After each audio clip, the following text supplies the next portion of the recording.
ಶ್ರೀಮತಿ ಅಪರ್ಣಾ ವಸ್ತಾರೆ ಶುದ್ಧ ಮನಸ್ಸಿನ ಸ್ವಚ್ಛ ನಿಲುವುಳ್ಳ ನಮ್ಮ ಅಚ್ಚ ಕನ್ನಡತಿ.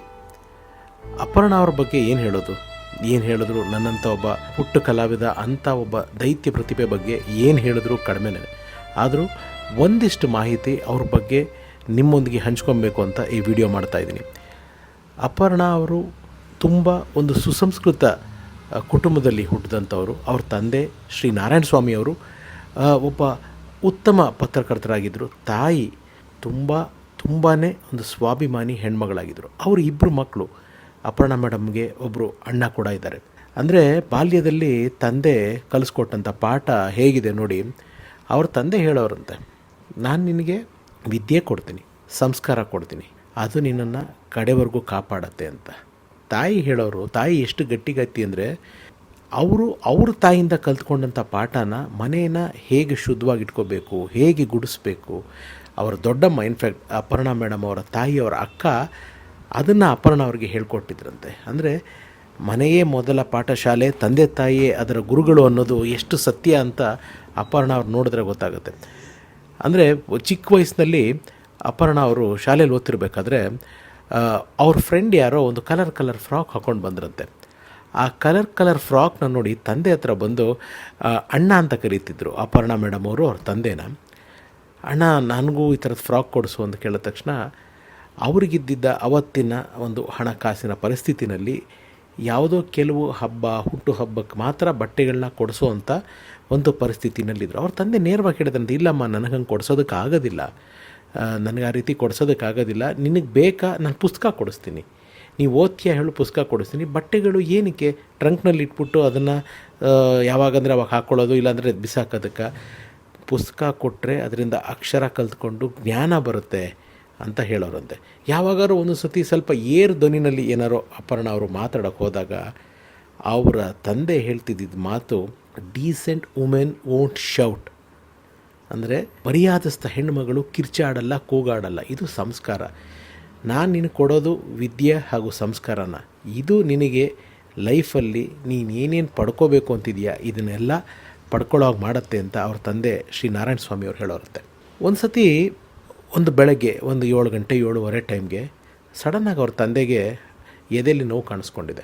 ಆ ಎದೆ ನೋವು ಬರ್ತಾ ಇರೋಂಗೆನೇ ಅವ್ರ ತಾಯಿ ಆಟೋದಲ್ಲಿ ಕೂರಿಸ್ಕೊಂಡು, ಅವಾಗ ಇಲ್ಲೇ ನಮ್ಮ ಮಲ್ಲೇಶ್ವರಂ ಲಿಂಕ್ ರೋಡ್ ಆಸ್ಪಾಸ್ನಲ್ಲೇ ಇದ್ದಂಥ ಕುಟುಂಬ ಅದು. ಸೆಂಟ್ ಮಾರ್ಥಾಸ್ ಹಾಸ್ಪಿಟ್ಲಿಗೆ ಕರ್ಕೊಂಡು ಹೋಗಿದ್ದಾರೆ. ಸೆಂಟ್ ಮಾರ್ಥಾಸ್ ಹಾಸ್ಪಿಟ್ಲಲ್ಲಿ BP ಚೆಕ್ ಮಾಡ್ತಾ ಇರೋಂಗೆ ತುಂಬ ಹೈ BP ಇತ್ತಂತೆ. ಎದೇನೋ ಬಂದಿದೆ, ನಿಮ್ಮ ಯಜಮಾನ್ರಿಗೆ ಹಾರ್ಟ್ ಅಟ್ಯಾಕ್ ಆಗಿದೆ. ಹೌದಾ, ಹಾರ್ಟ್ ಅಟ್ಯಾಕ್ ಆಗಿದೆಯಾ, ಸರಿ ಅಂದ್ಬಿಟ್ಟು ಅವ್ರನ್ನೆಲ್ಲ ಅಡ್ಮಿಟ್ ಮಾಡಿ ಅದೇನೇನು ಪ್ರೊಸೀಜರ್ ಮಾಡಬೇಕು ಅದನ್ನು ಮಾಡಿ ಮನೆಗೆ ಬಂದುಬಿಟ್ಟು ಇವರಿಬ್ಬರು ಅಣ್ಣ ತಂಗಿ ಅಪರ್ಣಾ ಅವರು ಹಾಗೂ ಅವ್ರ ಅಣ್ಣನಿಗೆ ಹೇಳಿದಾರಂತೆ, ಅಣ್ಣನಿಗೆ ಹುಷಾರಿಲ್ಲ, ಅಣ್ಣ ಹಾಸ್ಪಿಟ್ಲಲ್ಲಿದ್ದಾರೆ, ಸೊ ನಂದು ಓಡಾಟ ಸ್ವಲ್ಪ ಅಲ್ಲೇ ಜಾಸ್ತಿ ಇರುತ್ತೆ, ನೀವಿಬ್ಬರೇ ಮನೆ ನೋಡ್ಕೋಬೇಕು ಅಂತ. ಮನೆ ಜವಾಬ್ದಾರಿನ ಆ ಒಂದು ಸಣ್ಣ ವಯಸ್ಸಿನಲ್ಲೇ ಮಕ್ಕಳ ಮೇಲೆ ನಂಬಿಕೆ ಇಟ್ಟು ಕೊಟ್ಟಂಥ ಛಲಗಾತಿ ಅಪರ್ಣಾ ಅವರ ತಾಯಿ ತಂದೆ ಅಂತಂದರೆ ಅಪರ್ಣಾ ಅವ್ರಿಗೆ ಅಷ್ಟು ಪ್ರೀತಿ.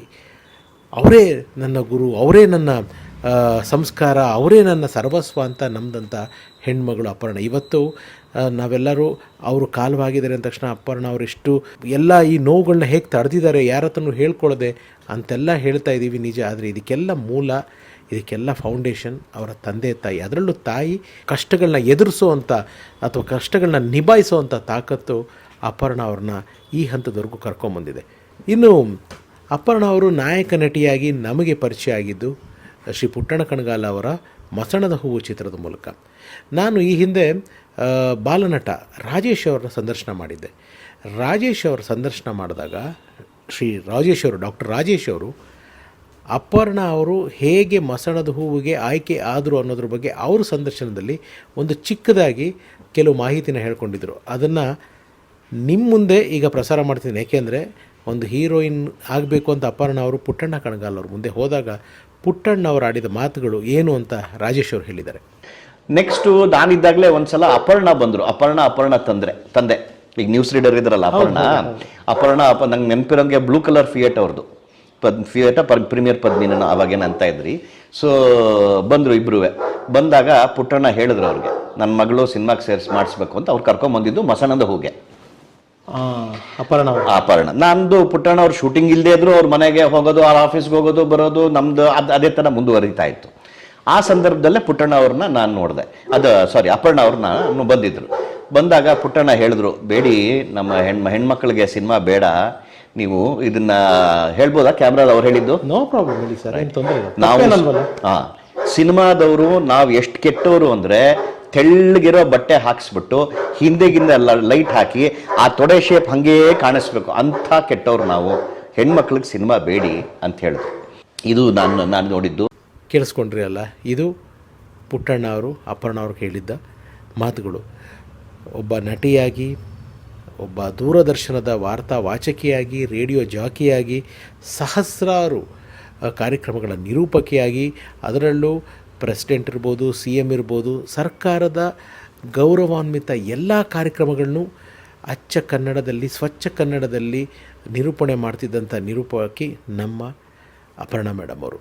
ನನಗೂ ಎಲ್ಲೋ ಒಂದು ಚಿಕ್ಕ ಸಂಬಂಧ ಏನಂತಂದರೆ, ETVನಲ್ಲಿ ಕೆಲವು ವರ್ಷಗಳ ಕಾಲ ನಾನು ಕೆಲಸ ಮಾಡಬೇಕಾದ್ರೆ ಅವ್ರ ಜೊತೆ ಒಂದಿಷ್ಟು ಕೆಲಸ ಮಾಡಿದಂಥ ಒಂದು ಅನುಭವ. ನಾನು ಈ ಸ್ಟಾರ್ ಲೈವ್ಗಳು ಮಾಡ್ತಾಯಿದ್ದೆ, ಅದನ್ನು ಅಪರ್ಣ ಮೇಡಮ್ ಅವರೇ ಹೋಸ್ಟ್ ಮಾಡೋರು.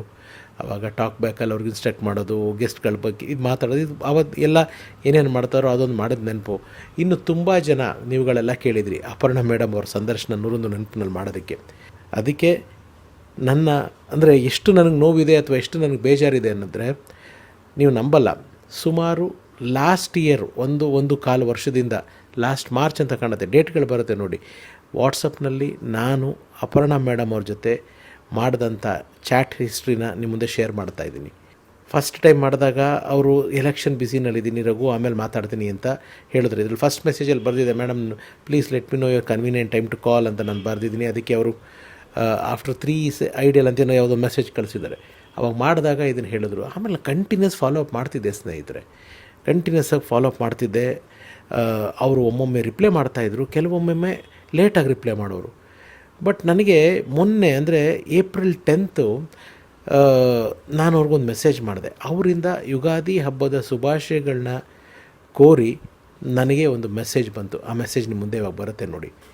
ಅವರು ಸ್ಟೇಟಸ್ ಮೂಲಕ ವಾಟ್ಸಪ್ನಲ್ಲಿ ನನ್ನ ಕಾರ್ಯಕ್ರಮದ ಲಿಂಕ್ನ ಶೇರ್ ಮಾಡ್ತಾಯಿದ್ದೆ. ಅದನ್ನು ನೋಡೋರು ನನಗೆ ಇವ್ರನ್ನ ಯಾವಾಗ ಸಂದರ್ಶನ ಮಾಡ್ತೀನಿ ಅನ್ನೋ ತವಕಾಯಿತು. ಇನ್ಫ್ಯಾಕ್ಟ್ ನೀವು ನಂಬಲ್ಲ, ಇದು ಸತ್ಯ.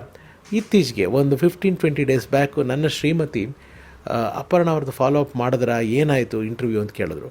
ನೀವು ಈ ಮೆಸೇಜಲ್ಲಿ ನೋಡಿ, ಅವ್ರಿಗೆ ನನಗೇನೋ ಕಾಲ್ಗೆ ಹರ್ಟ್ ಆಗಿದೆ, I am not feeling well, ಸ್ವಲ್ಪ ಹುಷಾರಾದ್ಮೇಲೆ ನಾನೇ ಹೇಳ್ತೀನಿ, ಐ ರಿಮೆಂಬರ್ ನಾನು ಇಂಟರ್ವ್ಯೂ ಮಾಡಬೇಕು ನಿಮಗೆ ಅನ್ನೋದನ್ನು ಬರೆದಿದ್ದಾರೆ.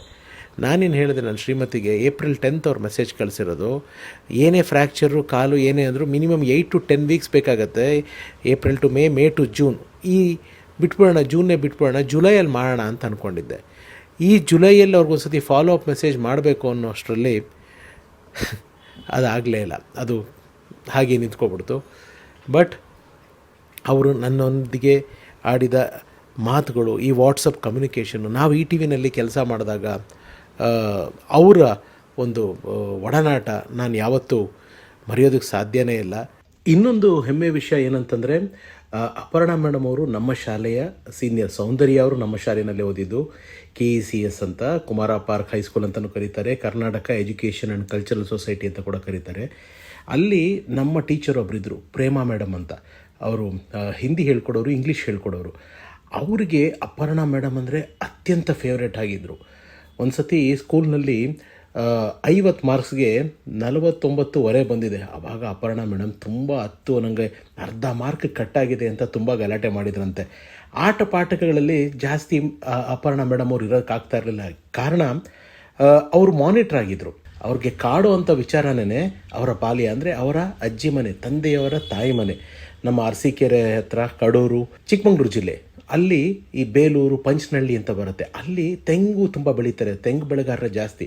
ಆ ತೆಂಗಿನ ತೋಟದಲ್ಲಿ ಒಂದು ಮುದ್ದಾದ ಒಂದು ಮನೆ, ಒಂದು ಹಳ್ಳಿ ಮನೆ. ಆ ಹಳ್ಳಿ ಮನೆಯಲ್ಲಿ ಹಂಡೆ ಒಲೆ ಸ್ನಾನ, ಒಲೆ ಅಡುಗೆ, ಅಲ್ಲಿ ನೇಗಿಲು ಹಿಡ್ಕೊಳ್ಳೋದು, ಇದೆಲ್ಲ ಅಪರ್ಣ ಮೇಡಮ್ ಅವ್ರಿಗೆ ಅತ್ಯಂತ ಪ್ರಿಯವಾದದ್ದು ಆಗಿತ್ತಂತೆ. ಸೊ ಅಪರ್ಣಾ ಮೇಡಮ್ ಎಲ್ಲಿದ್ದರೂ ನಮ್ಮನ್ನು ನೋಡ್ತಿರ್ತೀರಾ, ಬ್ಲೆಸ್ ಮಾಡ್ತಿರ್ತೀರಾ ಅಂತ ಗೊತ್ತು.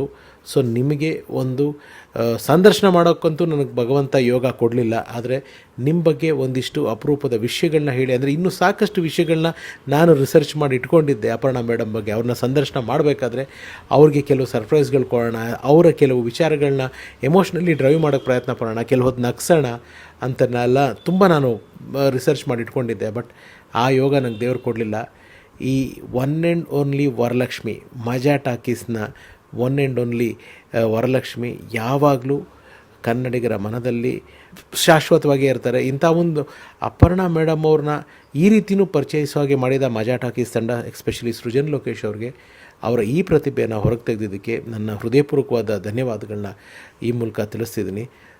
ಇಷ್ಟು ಹೇಳಿ ನಾನು ನನ್ನ ಮಾತನ್ನ ಮುಗಿಸಿ ಈ ವಿಡಿಯೋನ ಎಂಡ್ ಮಾಡ್ತಿದ್ದೀನಿ. ಎಂಡ್ ಮಾಡಬೇಕಾದ್ರೆ ನನಗೆ ತಲೆಯಲ್ಲಿ ಈಗ ಬರ್ತಿರೋ ಒಂದು ಸಾಲುಗಳು ಏನು ಅಂತಂದರೆ, ಕೊನೆಗೂ ಮಹಾದೇವನ ಮಡಿಲಿಗೆ ಸೇರಿದ ಈ ಮಸಣದ ಹೂವು.